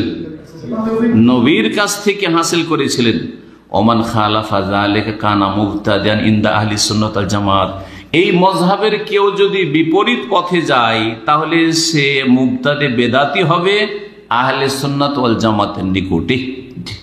তাহলে বোঝা গেল যে সাহাবায়ে কেরামদেরকে যে মাযহাবের ওপর, যে আদর্শের ওপর, যে তরিকার ওপর রাসূলুল্লাহ সাল্লাল্লাহু আলাইহি ওয়াসাল্লাম ছেড়ে গেছে সেটা হচ্ছে আহলে সুন্নাত ওয়াল জামাতের মাযহাব। এই মাযহাব ছেড়ে দিয়ে যদি অন্য কোন মাযহাবকে সহিহ মাযহাব বলে সেটাই পুরোটাই ঠিক, তাহলে এটা হচ্ছে বেদাতি কথা। ফাইন্নাহু মুত্তাফিকুনা, কারণ সাহাবায়ে কেরাম, সালাফরা মুত্তাফিক বা আহলে সুন্নাত ওয়াল জামাত, আহলে সুন্নাত ওয়াল জামাত যারা, তারা একমত যে আলা আন্না ইজমা আস-সাহাবাতে হুজ্জাতুন। সাহাবায়ে কেরামদের যদি কোনো ক্ষেত্রে ইজমা, ঐক্যমত হয়ে থাকে কোরআনে বা হাদিসের আলোকে, সেটা হচ্ছে দলিল, সেটা হচ্ছে দলিল। তার প্রথম দলিল হচ্ছে কোরআন, তারপরে দলিল হচ্ছে সুন্নাহ হাদিস, তারপরে দলিল হচ্ছে ইজমা। কিন্তু কার ইজমা? সাহাবায়ে কেরামদের ইজমা। তারপরের ইজমা তাবেইন, তাবা তাবেইনের যুগের ইজমার কথা কেউ যদি নকল করে, বলছেন ওয়া মুতানাজিউনা ফি ইজমা'i মান বাদাহুম। যারা সাহাবায়ে কেরামদের পরে এসেছে তাদের ইজমার ক্ষেত্রে আইম্মায়ে কেরাম বা আহলে সুন্নাত ওয়াল জামাতের মধ্যে দ্বিমত রয়েছে, ইখতিলাফ রয়েছে। কেউ বলছে যে ইজমা চলতে পারে যদি সত্যি ইজমা মানে সবাই একমত হয়ে থাকে, আর কেউ বলছেন না না, এইরকম কোনো আসলে বাস্তবে হয়নি যে কোনো মাসলা একমত হয়েছে তারপরে যা একমত হওয়ার সাহাবায়ে কেরামদের যুগে হয়ে গেছে, সুতরাং সেই ইজমা হুজ্জত বা দলিল নয়। এই কথাটি থেকে যা বলতে চাইলাম সেটা হচ্ছে যারা সালাফি, যারা সালাফের অনুসারী, যারা আহলুল হাদিস, কোরআন এবং হাদিসের অনুসারী, তারা এর ছাড়া ভিন্ন কোনো পথে আছে? তাদেরই নাম হচ্ছে আহলে সুন্নাহ ওয়াল জামাত। সব ক্ষেত্রে তাদের মাযহাব হচ্ছে সাহাবায়ে কেরামদের মাযহাব। তাদের মাযহাব হচ্ছে সাহাবায়ে কেরামদের। সাহাবায়ে কেরামদের যুগে মাসলা মাসাইল কারো জানা নেই, জানার দরকার, কি করতেন? রাসূলুল্লাহ সাল্লাল্লাহু আলাইহি ওয়াসাল্লাম যদি বেঁচে থাকতেন তাহলে তার কাছে চলে যেতেন সমাধানের জন্য। রাসূলুল্লাহ সাল্লাল্লাহু আলাইহি ওয়াসাল্লাম নেই, তাহলে যিনি তুলনামূলক কম জানেন তিনি যে বেশি জানা সাহাবীর কাছে গিয়ে জেনে নিতেন মাসলা। সাহাবায়ে কেরামদের মধ্যে কিছু কিছু ফিকহি মাসলা মাসাইলে যদি ইখতিলাফ থেকে থাকে, তো ইখতিলাফের জন্য তারা কি মাযহাব পয়দা করেছিলেন? যে এই মজহাব এই ফতুয়াতে যেহেতু উমারের মত এক আর উসমানের মত এক, তাহলে দুটো আলাদা আলাদা মজহাব কায়েম করেছিলেন নাকি না? দুটা গ্রুপ তৈরি করেছিলেন? করেননি। তারা কি করতেন? যেটা কোরআনে হাদিসের কাছাকাছি হইতো, দলিলের কাছাকাছি হইতো, সেটা তলাশ করে গ্রহণ করতেন, আর যেটা দলিলের বিপরীত মনে হইতো সেটাকে ছেড়ে দিতেন।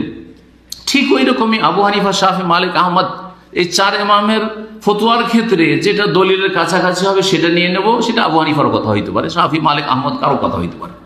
আর যদি দলিলের বিপরীত লাগে বা কমজোর লাগে দলিলের দিক থেকে, তাহলে সেটা ছেড়ে দেব। এইটি হচ্ছে সঠিক মাযহাব। আচ্ছা বলেন, এই মযহাব যদি মানে তো সে মযহাব বলা নয়, সে তো আসল মযহাব বলা, নাকি এই মযহাব বাদ দিয়ে যারা নতুন কোন মযহাব মানা শুরু করলো আর সেটাকে ফরজ মনে করলো, যে চার মযহাবের এক মযহাব মানা ফরজ, হ্যাঁ হানাফি হইতে হবে, নয় শাফি হইতে হবে, নয় মালিকি হাম্বলি হইতে, যদি না হয় তাহলে তার নাম লা মযহাবি। তো লা মযহাবি আসলে কে? কথাটা বুঝেন তো, লা মযহাবি কে? যেই প্রাচীন মযহাবটি আবু হানিফা, শাফি, মালিক, আহমদের পয়দা হওয়ার আগে থেকে চলে আসছে, সেই মযহাব যে মানে না সে লা মযহাবি হইতে পারে। লা মানে না, তার মযহাব নেই, কথা ঠিক কিনা? কিন্তু যেই ব্যক্তি এই প্রাচীন মযহাবের ওপর, সাহাবায়ে কেরামদের মযহাবের ওপর আছে, সে কি করে লা মযহাবি হচ্ছে? তো আসল মযহাবি, সে লা মযহাবি কখনো নাই।